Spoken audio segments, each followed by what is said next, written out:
Hi, welcome to my workshop. Today I'm going to show you how I built a Victorian Conservatory from Interaction Hobbies. Now, when I got this, it also came with the greenhouse detail kit, which includes some interior parts, both 3D printed and laser cut. The main frame of the greenhouse was laser cut into a very thin laser board. And this was very strong, not at all flimsy, and the laser cuts were nice and sharp. Now, I first spray painted it with the silver paint. Then I went over it using the sponge technique with a white paint that was showing that it had been painted, but the paint was peeling. And then after that, I went over it with the brown, again using the sponge, and this was showing the rust that was the cause of the peeling paint. And with the high humidities in greenhouses, this is very common on a steel structure that would have been prevalent back in the Victorian era. This is how it came out looking. Next, I started on the floor. I spray painted it with a primer and then went over it using a sponge and a little bit of a brown paint and then a couple of dark washes. Then I used an X-Acto knife to cut some cracks in the floor and used Panaline accent to highlight those. And then I took some fine dirt and rubbed it in, since the floor of a greenhouse would be dirty. And I went over it with a green pencil to get just a little bit of a green algae look on the floor. Next, I put a gray primer on the brick walls and then spray painted them with a red primer color. I came back and used a brick and mortar to fill in the mortar lines. And I like this stuff, it works well in O scale. It's a little coarse for HO though. Then I went over the back of the walls with an off-white color and then used some washes to make them look like they were just a dirty concrete color. Then for the ends of the brick walls where the doors are, you have to cut lines in the end wall and paint those and fill them with mortar. Now the walls are going to meet at a 90-degree angle. So you need to cut a rough 45-degree angle here and then make sure that your walls are going to meet. Using some type of sander, my favorite is the Ultimation. This is a perfect way to get a 45-degree angle on your walls. Now this is what you want, the walls meeting at a perfect 90-degree angle. And you also want your bricks to meet correctly. You want a short end meeting a long end like this. You don't want two short ends or two long ends together. Then I started gluing my walls onto the floor. I used a right angle to make sure they were perfectly upright and that all the corners were nice and square. Then once they were dry, I used a little bit of green paint to put the mold and mildew in the corners that you'd find in a greenhouse. Then you glue the laser cut frame holder on top of the brick wall. Then I started on the frame supports. I used the same painting process where I painted them silver and then sponged on the white paint and the brown paint for rust, as these are supposed to be the metal supports that hold up the metal frame. And then I started to glue them in place, again using my little angle to make sure they were perfectly upright, and waited for that glue to dry. While it was drying, I started gluing my glass onto the metal frames. For this I used liquid PSA. I think it's the best glue you can use for this because once you let it cure, you can attach the glass and it doesn't squeeze out. Then I started gluing my window frames onto the frame supports. I went back in and added a little more algae to some of the inside corners of the walls and a little more onto the floor.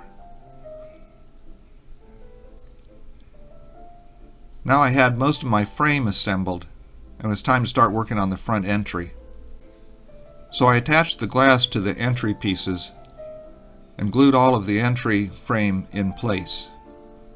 I only have the door sitting there for now. I wanted to have it open, but I didn't want to have it in place while I was doing the rest of the work on the building. Now it was time to start working on the interior, and as I said, this is the detail kit.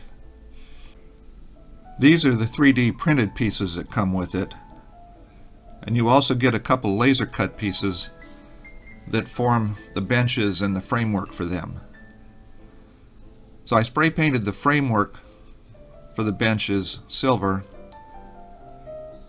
and then for the actual wooden benches I used a couple different stains to get a varying effect. Then I started gluing the benches together, and it wasn't very difficult, but there are a lot of very fine parts. And then I used again an accent color to put some stains on the tables, as they'd been pretty dirty. Now I spray painted the 3D parts with a resin primer, and then I started cutting them off of the base that they were all printed on. Then I'd trim off all of the little sprue pieces and sand them smooth where necessary.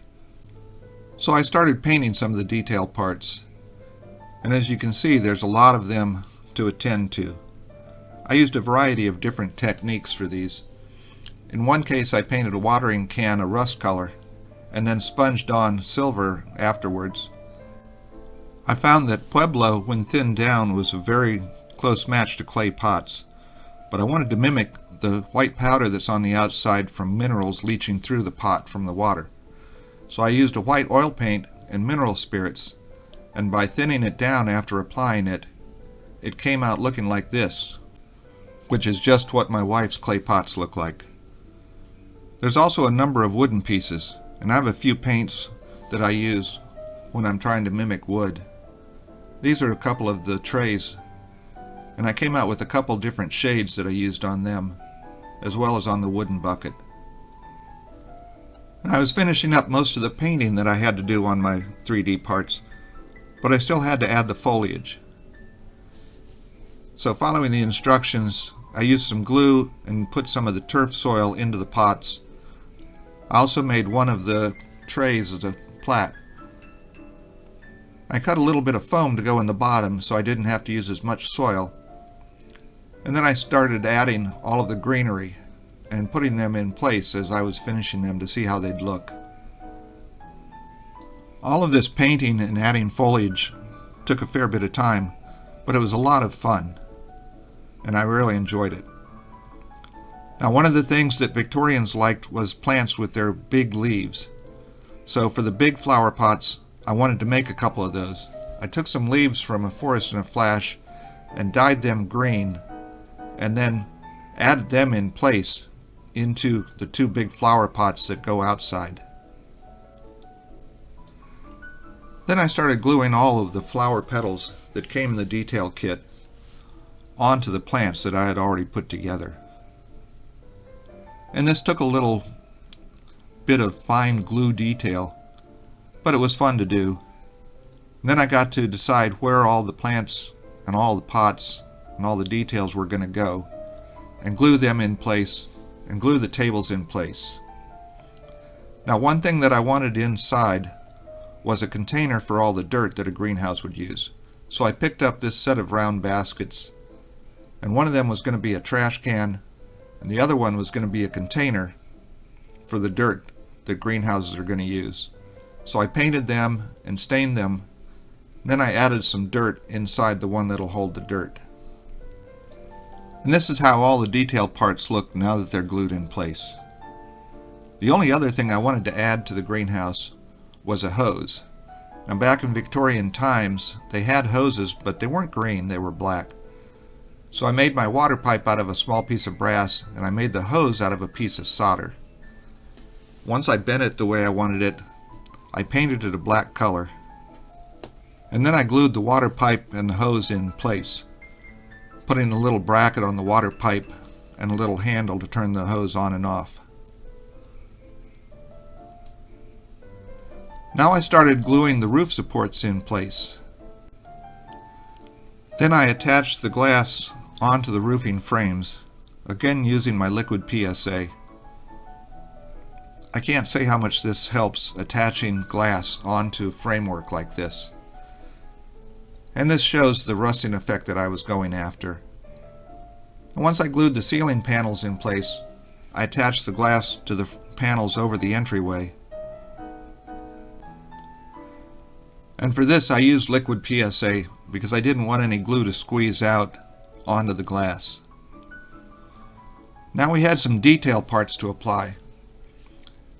This goes over the front entryway, and again I had to rust it, but since you see the edge, I had to paint and rust the edge of it as well. And you also have end panels, and I had to do the same procedure to these. Now there's a handle that goes on the door, and I decided I was going to paint it to look like wood. Then I started working on all the little vent windows. And you have to do 11 of these, and for each one I'd have to rust the edges, because as they would be open you'd be able to see the edge. And then I attached the glass to all of these, again using the liquid PSA. Once I was done with that, I set them aside to do a couple other operations before I mounted them into the window openings. I attached the trim work on the top of the entryway and the main frame. I tried playing with ways that I could get a calcium buildup showing on the glass, but you could still see through it. This was just an example that I was testing. Now, one thing I wanted to add was a couple of hinges to the door. So I just cut some 020 wire, painted it silver, and then glued it in place. Now it was time to attach all of the little arms onto the adjustable windows. So I glued them on, and then glued the windows in place, all of them in an open position. And then I glued the door in place, again leaving it slightly open just for interest. And I was done with the main building now, but because it had a few pieces that were going to be outside, I felt I needed to make a little diorama base to put it on. I just cut a small piece of foam core and painted what was going to be the dirt area brown, and then what was going to be the gravel area a gray. Then I covered the base in a glue and did a very simple flocking of some Woodland Scenics turf and a little bit of ballast for the gravel area. Now this was a very simple base that I just made so I can take some pictures of it. I probably won't keep it on the base. If I do, I'll add more landscaping, but it may end up on a friend's layout. I do remember having a lot of fun every time I was working on this kit.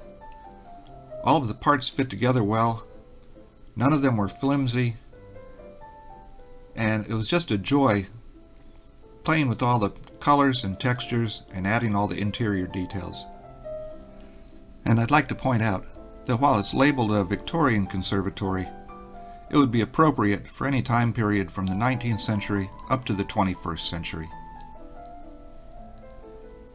I hope you enjoyed seeing how this was put together, and I want to thank you for watching.